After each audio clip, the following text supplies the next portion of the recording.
3 avril 2026. Peuple d'Afrique, les traîtres ont passé une très mauvaise nuit, une sale nuit.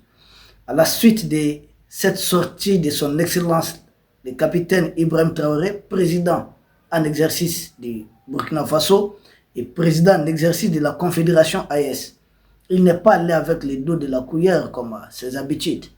Il a frappé fort, il a cogné très fort. Et les traîtres continuent à présent. Ils sont en train de ricaner. Et j'ai vu certains d'entre eux sur les réseaux sociaux. Mais les vérités qui ont été dites, ce sont des vérités crues. Des vérités dites telles les Africains savent les faire. Peuple d'Afrique, nous avons tellement apprécié, nous avons aimé cette sortie.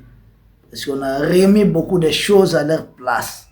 La communication a son poids dans cette lutte de libération. Nous voyons Donald Trump aujourd'hui aux abois qui essaie de communiquer matin, midi, soir. Et toute son équipe. Nous aussi, de l'AES, nous avons à passer un message autour de notre lutte héroïque pour nous défaire du néocolonialisme de la gente française. Peuple d'Afrique, lequel néocolonialisme qui utilise les terreaux mercenaires pour attaquer les pays de l'AES. Et j'entends Emmanuel Macron dire qu'il est en train de monter une coalition pour rouvrir pacifiquement le détroit d'Ormuz. La puissance ne respecte que la puissance. Et il n'y a pas longtemps, le même Emmanuel Macron avait laissé attendre qu'il allait dépêcher son porte-avions Charles de Gaulle et d'autres navires, leurs porte-hélicoptères et autres pour libérer. Maintenant, c'est devenu libération pacifique. Maintenant, c'est arrivé, ah non, avec Trump, il n'est pas élégant. Il dit, vous allez finir par dire la vérité. C'est parce que les Iraniens ont résisté. Nous, peuple de l'AES, nous devons résister jusqu'au bout. Le même Macron qui parle d'une opération pacifique de l'autre côté, le même Emmanuel Macron en train de planifier des opérations meurtrières contre les populations d'Afrique. Nous devons nous montrer à la hauteur du défi qu'ils sont en train de nous imposer. Ne pas avoir pitié à l'endroit des traités. Et quand on suit cette interview de son Excellence, le capitaine Ibrahim Traoré, il a beaucoup chargé les traîtres. Les traîtres, d'ailleurs, il a l'habitude de les qualifier de certains animaux très très nuisibles. Musaraignes et autres. Drosophiles. Voici les qualificatifs propres à ces traîtres. C'est que les Africains qui combattent l'Afrique pour les intérêts d'une puissance impérialiste qui a tout le temps sucé le sang des Africains. Peuple d'Afrique, de son interview, je vois les médias propagande de la jeune française en train de se jeter sur un point que son Excellence le capitaine Ibrahim Traoré a dit que nous n'avons pas besoin de la démocratie. J'ai dit, mais pourquoi vous pleurez? Il s'agit de la démocratie occidentale.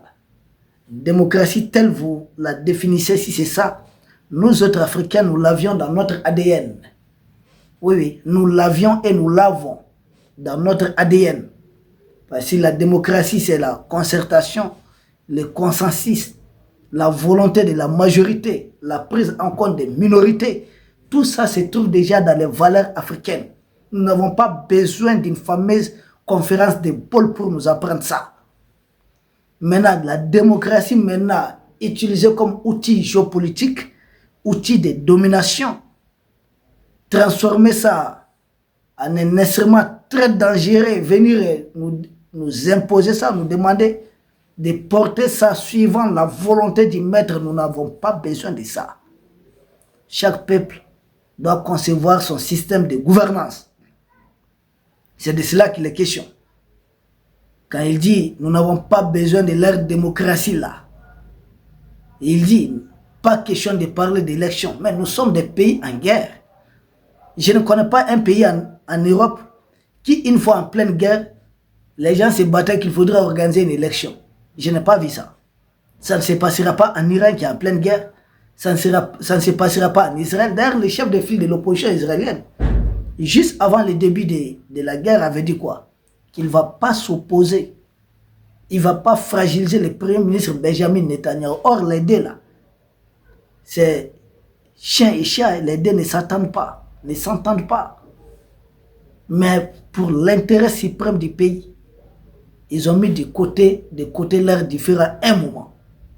Mais on fait croire aux Africains que pendant que le pays se cherche, pendant que le pays est engagé dans une guerre existentielle, il faut aller à une élection pour diviser davantage les citoyens, les opposer, et que cela profite à l'ennemi. Il y a certains Africains qui se disent des intellectuels. Je dis, vous n'êtes pas des intellectuels.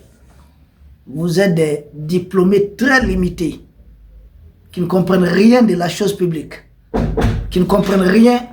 Donc, bref, hein, cette question de démocratie, ça a vraiment coupé les sommets à certains traîtres qui ne comprennent rien. Je dis la démocratie telle qu'on vous enseigne, est-ce que vous avez compris quelque chose? La démocratie arrivée au bout du canon des avions Rafale, F-16 et autres en Libye a fait tuer des dizaines de milliers d'enfants libyens. Et à présent, ça continue de tuer encore. C'est quoi cette chose? Qu'ici, ça débarque quelque part avec la guerre, surtout. Ce qui concerne notre cas, c'est des terreurs mercenaires. Des gens qui se disent islamistes radicaux. Ce ne sont pas des islamistes. Ces gens n'ont rien à voir avec l'islam. C'est des gens qui utilisent des religions, casser non seulement l'image des religions. Vous avez vu ce que Djoulani a fait en Syrie? Et ensuite, c'est des gens qui sont... C'est des fascistes. Je dirais même des nazis. Des gens très très radicaux qui ont été très mal formés. Des suprémacistes à l'image de leurs maîtres. Leurs maîtres disent à longueur de journée que la fameuse démocratie occidentale, c'est un héritage de leurs ancêtres gréco-romains. J'ai dit, nous ne sommes pas les descendants des Grecs ou des Romains. Nous sommes les descendants des vaillants dirigeants africains. Nos ancêtres se trouvent en Afrique ici. L'Afrique, le berceau de l'humanité. Et pourquoi être ébahi, pourquoi être surpris quand nous disions que pour le moment, tout ce qui nous intéresse, c'est finir cette guerre. C'est de triompher sur l'ennemi. Pourquoi les gens paniquent? Le même Emmanuel Macron dit qu'en Ukraine, il ne doit pas avoir élection tant que le pays est en guerre. Mais pourquoi il envoie ses chiens nous chanter le contraire ici? Ça peut fonctionner. Donc nous aussi, nous savons où se trouvent les intérêts suprêmes de nos pays. Et d'ailleurs, j'ai beaucoup apprécié cette parenthèse ouverte par son Excellence le capitaine Ibrahim Traoré concernant la démographie. Et moi, j'ai tout le temps parlé de ça. Le Mali, c'est 1 241 238 km². Ce n'est pas un petit pays. Mais on dit que nous sommes 23 millions d'habitants. Vous savez qu'en Asie, il y a des villes qui font autour de 20 millions d'habitants, voire même plus. Nous, tous ces pays-là, des pays nous sommes très vastes que beaucoup de pays d'Asie, mais on dit que nous ne sommes que 23 millions. Si les Iraniens aujourd'hui, l'oncle Sam réfléchit à 2 fois avant de les attaquer, c'est parce qu'ils ont une population de plus de 80 millions d'habitants, plus de 85 millions. C'est un gros morceau. C'est un gros morceau. La démographie, bon, malgré qu'on n'est jamais d'accord avec Sarkozy, mais s'il a réussi à dire quelque chose qui est un peu solide, qui est un peu consistant, c'est la démographie qui fait l'histoire. Si l'oncle Sam, si la Chine ne faisait que 10 millions d'habitants, vous pensez que ça n'allait pas être déjà envoyé il y a longtemps et écrasé? Non, mais ça n'allait même pas durer. L'Ukraine, là, c'est 44 millions. La Russie, c'était plus de 140 millions. Comprenez, le calcul est vite fait. Le Nigeria, si vous voyez, Emmanuel Macron avait adossé son opération d'agression contre le Niger, au Nigeria, parce que le Nigeria, c'est un pays très peuplé. Il y a tellement de monde. Et nous autres, les 3 pays de l'Est réunis, on nous parle de 70 millions d'habitants. Nous devons être même 200 millions. Maintenant, les impérialistes ont mis en place un système, même si, parce qu'en Occident là-bas, vous faites un enfant, il y a des avantages. Hein. Chez nous, on fait croire que faire un enfant, ça devient un problème. Parce qu'ils ont eu à appauvrir artificiellement nos pays. Les gens perdent. On fait des enfants souvent, mais comment avoir à manger? On fait des enfants peut-être, comment les soigner? Comment faire truc? C'est là que nous devons travailler. Et rendre presque les soins de santé gratuits pour toutes nos populations. Et nous devons avoir suffisamment de bras valides. Il faut revoir nos systèmes de formation. Octroyer les 5 hectares, 10 hectares à des diplômés qui vont produire dans nos pays et qui finiront par maîtriser toute la chaîne et qui finiront par transformer. Parce que quand on vend, on produit, Finalement, on a suffisamment épargné à côté. On peut se mettre ensemble à 5, à 10. On crée une usine de transformation. Donc chacun aura une action. Oui, c'est possible. La démographie, et plus nous sommes nombreux, plus... Si les États-Unis ne faisaient que 30 millions d'habitants, vous pensez qu'ils allaient embêter le monde entier comme ça? Non. Ils n'allaient pas embêter. Si Emmanuel Macron l'a dit, voilà, gardez leur influence sur leur ancienne colonie, vous pensez c'est pourquoi? Il y a les matières premières, d'accord, mais il y a aussi surtout les ressources humaines. Continuer à piquer nos cerveaux, les talents, mais surtout en cas de guerre, espérer mobiliser les bras valides qui se trouvent en Afrique pour les intérêts de la France. Ça, c'est une réalité. Donc la démographie, oui, ça fait partie en tout cas de l'influence, de la puissance de chaque nation. Plus vous êtes nombreux, plus on vous tient au respect, on vous respecte. C'est le cas aujourd'hui, qu'on le veut ou pas, des États-Unis, de la Chine, de l'Inde, du Brésil. Tous ces pays, c'est des pays qui sont vraiment peuplés. Pour faire la guerre à ces pays, le Pakistan et autres, il faudrait réfléchir à 2 fois. Si l'Iran ne faisait que 10 millions d'habitants, 10 millions, les calculs étaient tout faits. Mais avec un pays qui fait plus de 85 millions d'habitants, mais il faudrait réfléchir à 2 fois avant de tenter quoi que ce soit contre ces pays. Ah oui, c'est ce qui est vrai. Donc la démographie est un pas important chez eux là-bas, mais ici ils ont tout fait. Appauvrir artificiellement nos pays, et ensuite amener des trucs qu'il faudrait mettre dans les corps pour éviter de faire des enfants. Mais l'autre problème c'est quoi? On évite peut-être de faire des enfants, de procréer, mais est-ce qu'on n'est pas... Il n'y a pas certaines maladies qui d'ailleurs vous allez mettre plus d'argent dans les traitements que dans l'entretien d'un enfant. Ces gens sont en train de nous voir comme des cobayes. Et j'ai beaucoup apprécié cette parenthèse qui a été ouverte. Peuple d'Afrique, son Excellence, le capitaine Ibrahim Traoré, ne s'est pas limité à ça. Il a évoqué le cas Bazoum. C'est très important. Et nous avions eu à le dire ici plusieurs fois. Il est revenu à peu près sur la même chose. Et est-ce que Bazoum est un Européen ou c'est un Africain? C'est un Haïtien, c'est un Nigérien ou bien c'est un Européen? C'est quoi leur problème? Pourquoi l'Union européenne est en train de s'ingérer dans les affaires internes de l'AES? Et d'ailleurs, les 3 pays de l'AES avaient déjà communiqué, avaient répondu fermement à l'Union européenne, accusant l'Union européenne d'ingérence. Et moi, je vais encore beaucoup plus loin. Nous proposons à son Excellence, le capitaine Ibrahim Traoré, président en exercice de la Confédération AES, que si l'Union européenne adopte encore un tel comportement, il faudrait rompre tout simplement. Mettre au frigo nos relations diplomatiques avec cette Union européenne. Ça ne colle pas, ça n'a aucun sens. Ils ne peuvent pas s'ingérer dans nos affaires internes. Comme ça, nous ne sommes pas un des leurs. Nous ne sommes pas un pays de l'Union européenne. Nous n'avons rien à voir avec eux. Simple preuve, quand nos ressortissants vont là-bas, ils sont souvent rejetés au niveau de la mer. Et la même Union européenne continue de payer à certains pays qu'on appelle du Maghreb, qui rejettent nos frères même dans les déserts. Pourtant, c'est la même Union européenne qui a tout fait pour nous piller, créer des conditions pour que des Africains aillent se livrer à eux, devenir des cuisiniers chez eux, devenir, je ne sais pas comment, cultiver dans leurs champs, devenir des ouvriers chez eux. Pourtant, on pouvait faire tout ça ici. Mais ils n'ont pas créé. Ils ont imposé à la tête des pays africains des badauds. Des badauds. Et c'est ce que son Excellence, le capitaine Ibrahim Traoré dit. Des dirigeants qui sont obligés d'aller prendre des ordres à Paris chaque 2 mois ou chaque 3 mois.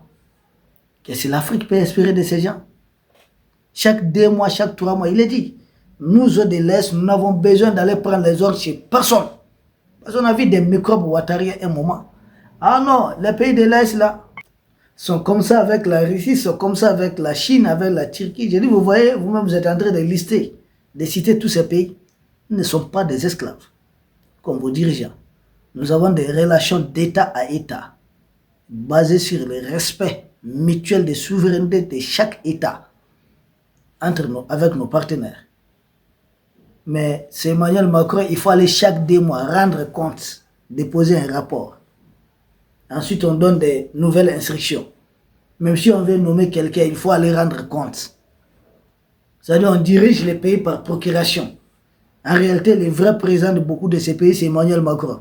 Ils ne peuvent rien faire là-bas sans son aval. Les autres sont ses préfets. Ils ne valent même pas des préfets, des sous-préfets. Et c'est ce combat qu'il faudrait comprendre. Nous sommes engagés dans une guerre pour asseoir notre souveraineté pleine et totale.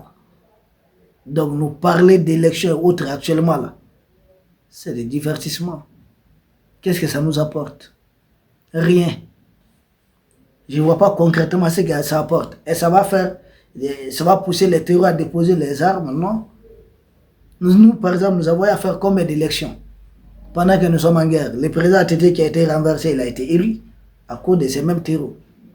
Le président Ibeka a été élu alors qu'on ne contrôle même pas Kidal. Il a été encore renversé à cause des mêmes problèmes. Mais finalement, ça suffit là. C'est l'armée qui est aux commandes. Donc nous allons accompagner l'armée jusqu'à gagner cette guerre. Son Excellence, le capitaine Ibrahim Traoré, moi j'ai tellement apprécié sa sortie. Parce que ça a permis de recadrer certains traîtres, quoi. D'ailleurs, parlant des traîtres, j'ai vu un là qui disait qu'il était normal qu'il ait manque d'eau à Abidjan, que ce n'était pas normal que ce soit le cas à Bamako. Il dit, mais si tu dis le contraire, Ouattara va te faire sauter, ouais. Ouattara va te faire sauter. Certains d'entre eux disent quitter le Mali. Ah non, le Mali est devenu une dictature. Ils vont chez Ouattara. Mais le président du Mali n'a tué personne pour arriver au pouvoir. Mais Alassane Dramane Ouattara, il a combien d'Ivoiriens qui ont perdu leur vie? Combien sont encore en prison? Parlons de cette histoire de prisonniers politiques. La seule Côte d'Ivoire a fait combien de prisonniers politiques? Ici, dans l'espace AS, nous, on n'a pas de prisonniers politiques. Parce que nous sommes des pays qui traversent une période exceptionnelle. Nous avons des agents de l'ennemi qui ont été arrêtés. Des agents de l'ennemi qui ont été arrêtés. Des agents de l'ennemi, sans notre armée continue de les neutraliser sur le terrain. Nos forces de défense et de sécurité continuent de les arrêter, de neutraliser, d'éliminer. Nous sommes des pays en guerre. Soit on est avec les pays, ou les gens sont avec l'ennemi. Et si vous êtes avec l'ennemi, vous serez traités avec succès, n'en déplaise. Dites ce que vous avez à dire. Continuez de dire à Tikendia et autres là de sortir, rencontrer tout ce qu'ils ont à rencontrer. Ça ne nous fait ni chaud, ni froid. Peuple d'Afrique, nous vous remercions. Et nous espérons vous retrouver demain pour un autre sujet au sommet de l'actualité. Merci.